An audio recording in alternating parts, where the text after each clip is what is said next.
Joining me again, Congresswoman Alexandria Ocasio-Cortez, who sits on the House Oversight Committee and had that exchange with Marjorie Taylor Greene. In some ways, there's a fair amount of theater and performance, I think, on Capitol Hill, but also I could sense in you in that moment, like, genuine outrage at what was being done. What is your takeaway from that moment and more broadly, the kind of culture of the place that seems to cultivate those sorts of antics? Yeah, well, first and foremost, I know that a lot of folks kind of saw these clips going around that were often highlights of what had happened. But a lot of that was a result of structural changes that Republicans decided to make in real time to essentially throw out the House handbook that frankly, and the House rules for committee guidance and for committee conduct through a vote. There was actually a procedural vote in which every single Republican went down the line and decided to vote that the comments that Marjorie Taylor Greene, the disgusting comments that she made about Representative Crockett, were in fact above board and acceptable, which is rather unprecedented in the House. These rules are, they were established in the 1800s, shored up in the 1800s, after the caning involving Charles Sumner in the Senate, precisely designed to de-escalate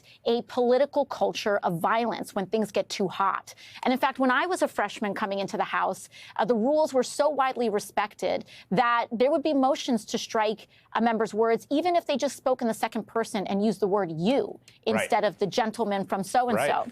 And so Marjorie Taylor Greene, her acting, like the ogre in that role is not surprising. What is surprising is Chairman Comer allowing that to be the conduct of, and not just him, but every single Republican, surprisingly, except for Representative Lauren Boebert, actually. And I think, the fact that she has been subject to so much vitriol herself may have to do, may have something to do with the fact, I don't know, but it could have something to do with the fact that as women, we understand the vitriol that especially happens. And if you don't want to catch any, then you shouldn't give any. And I think that's what Representative Greene encountered on Friday.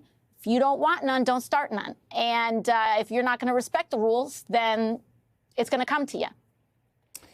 You have been very critical of the Biden administration's policy on Israel-Gaza, although quite also strenuous in your endorsement of the Biden-Harris ticket and the importance of electing, sort of balancing those two. At the top of the list of priorities, are there specific actions, specific things the Biden administration is not doing now that it should be doing that they have under their control?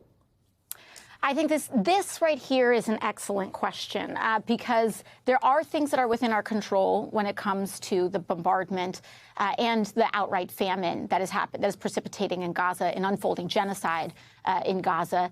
And there are things that are not in our control that the Netanyahu government is just barreling ahead towards.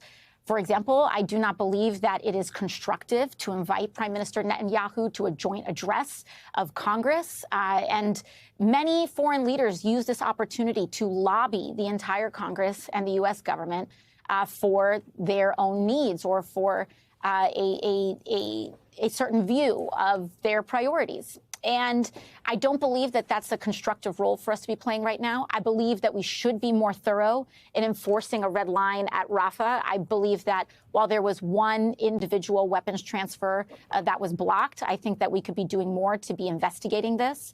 I believe that the sanctions with respect to the West Bank, we want to make sure that we are fully enforcing each and every one of the laws that we already have on the books to the fullest extent possible in order to rein in the aggression, as well as, I think, the extraordinary incentive that the Netanyahu administration has to continue its campaign in Rafah. They themselves have their own political pressures that they are responding to.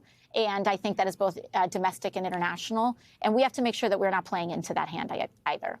I want to ask you one last question about the International Criminal Court, which is related to this. Obviously, you mentioned Netanyahu. There was an arrest warrant issued for him and the head of Hamas, the mastermind of the military wing of Hamas, Sinwar, who oversaw the operation on October 7th.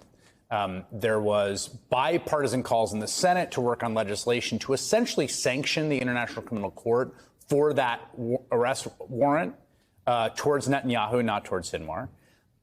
Anthony Blinken said that he would be amenable to working with a bipartisan group of senators to come up with legislation. Would you be interested in bipartisan legislation to sanction the International Criminal Court for its arrest warrant for Benjamin Netanyahu? Absolutely not. Absolutely not.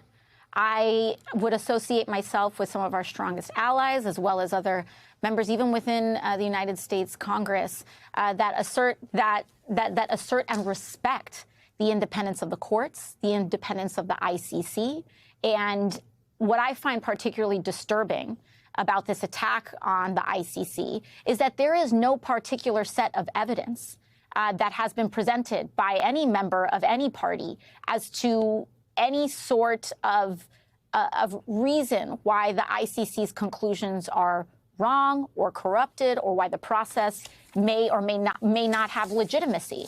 And the fact that we are simply attacking a court because we do not like its conclusion without any evidence to support that case creates, I think, an opening of hypocrisy, and it could potentially be a gift to adversaries of the United States. Because what prevents Putin, what prevents individuals from other authoritarians around the world from also disregarding an international body from trying to create accountability for war crimes anywhere else in the world?